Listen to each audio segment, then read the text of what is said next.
Good day, ma'am. We are the Group 1 and our report is all about PNP operational guidelines on handling labor disputes. So, these are the guidelines on handling labor disputes. Andito nakapaloob yung mga pinagbabawal at dapat na proseso sa mga operasyon sa PNP. In the introduction, the topic is all about of the PNP involvement on labor disputes. The basis is rule number 24 of PNP guidelines. Ang purpose nito is to ensure peace, uphold law, and protect rights of all parties. So, magbigay lang ako ng role ng PNP. Number 1, maintain peace and order. The primary role of the PNP is to ensure peace and order during strike, lockouts, or picketing. They must maintain an open line of communication with the both management and workers and both parties. Representative to facilitate dialogue and conciliation. Second one is support DOLE. The PNP supports the DOLE, which is lead agency in resolving labor disputes, and the PNP does not determine the legality of the dispute but ensures that the environment remains conducive for resolution. So, hindi gumagalaw ang PNP without the coordinating with DOLE upon by request by the authorities.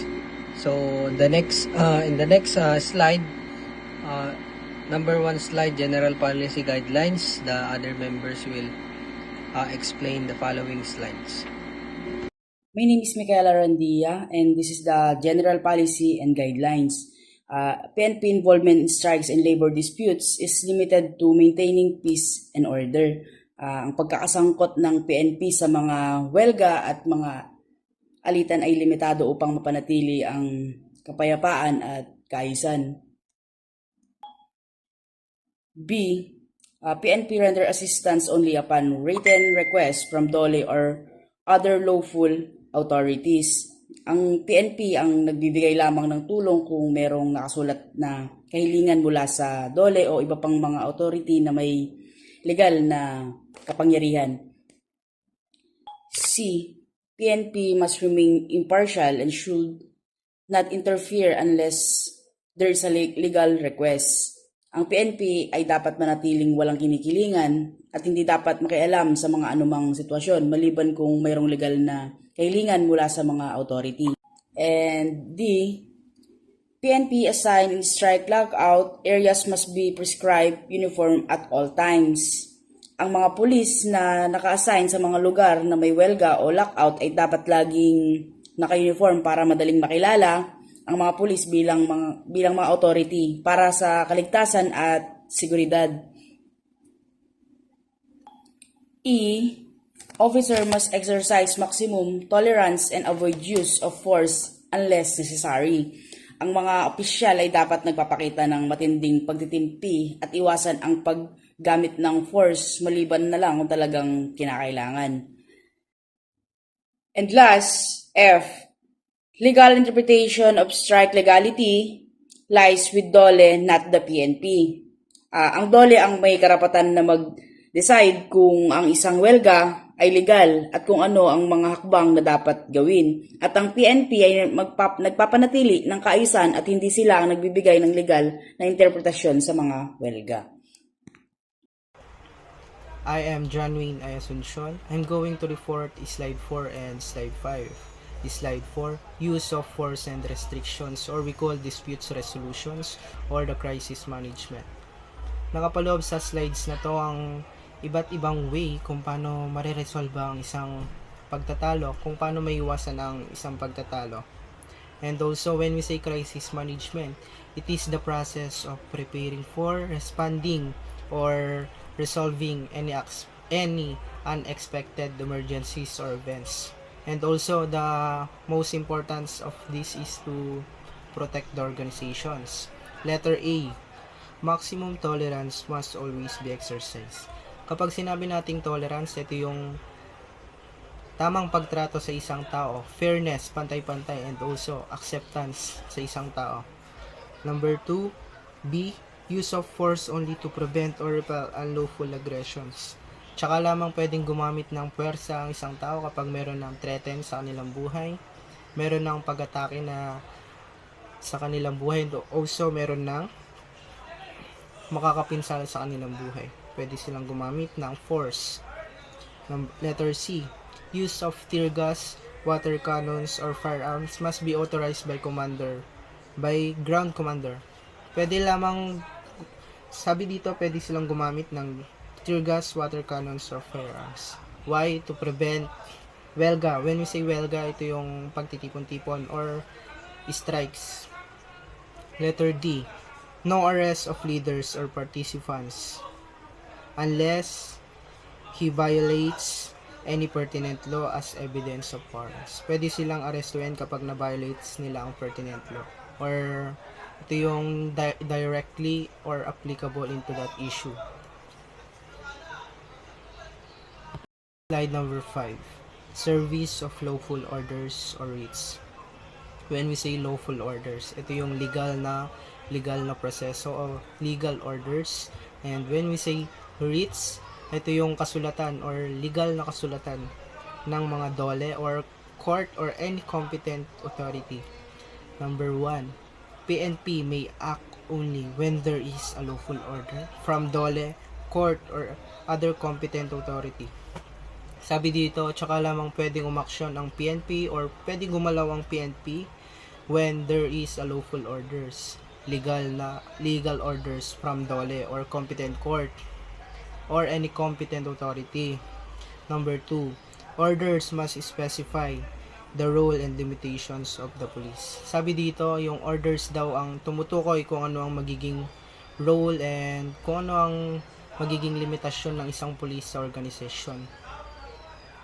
Number 3, PNP acts only within the authority granted in the writ. Sabi dito, pwede lamang gumalaw or pwede lamang mag-aksyon ng isang police kapag meron ng authority or granted na ito ng writ. And also, susundin lang nila kung ano ang mga nakasulat sa isang orders.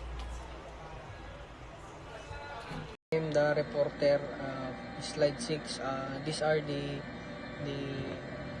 prohibited labor activities of the PNP. Meron lang tayong dalawang example dito. No PNP personnel shall introduce, escort, or bring in any individual seeking to replace striker. So, ganito lang kadali intindihin yun. Bawal silang mag-escort ni kanino man nang walang utos ang nakatataas or any authorities higher than PNP. Bawal silang magbigay ng security sa ordinaryong tao na hindi naman utos sa nakatataas. Number 2 is PNP should not be involved in any work intended to replace striking workers. Sample is rallies and marchers. So, bawal silang mag-participate in any rallies or bawal silang magbigay ng security in any parade that ikakasira ng gobyerno.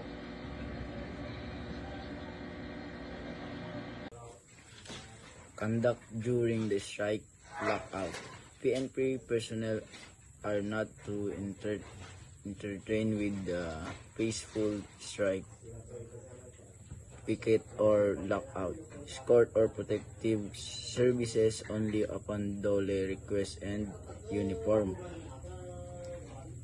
C. PNP personnel should not communicate or negotiate with either party. D. PNP must be stationed away from peak contribution line 50 meters region. E. Violence occurred intervention must be with dole consent proper condition.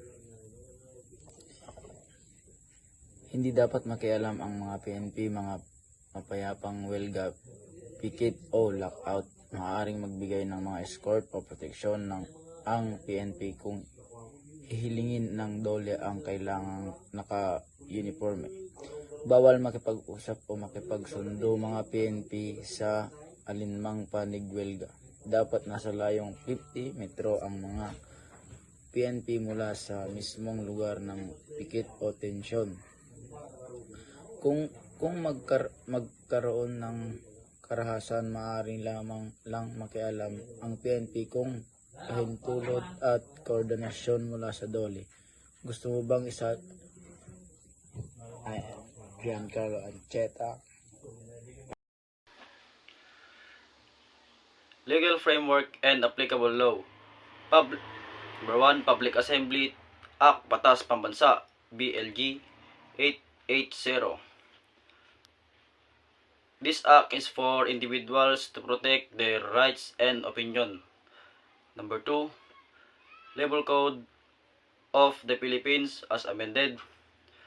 Other relevant national laws governing. Ito naman is to help and protect all employees and employers to unfair treatment and exploration. Number 3, Peacekeeping and labor relations. This is to maintain peace and security but also facilitate the political process. I am Ginaldo Marclari, presenter of PPT-9. PNP role is to preserve peace and order neutrally. Ang tungkulin ng pulis ay panatilihin ng kapayapaan at kaayusan ng walang pinapanigan. No involvement unless lawfully requested. Di sila dapat makialam hanggat walang formal o legal na hiling mula sa tamang ahensya gaya ng dole. Agsunod Mark Jan, presenter of PPT-9. No submission of interference with the striking workers. Hindi pwedeng palitan o hadlangan ang mga manggagawang nagwiwelga, dapat hayaan silang gamitin ang kanilang karapatan. Legal limits and rights of labor must be upheld. Dapat igalang at sundin ng mga karapatan ng mga manggagawa ayon sa batas.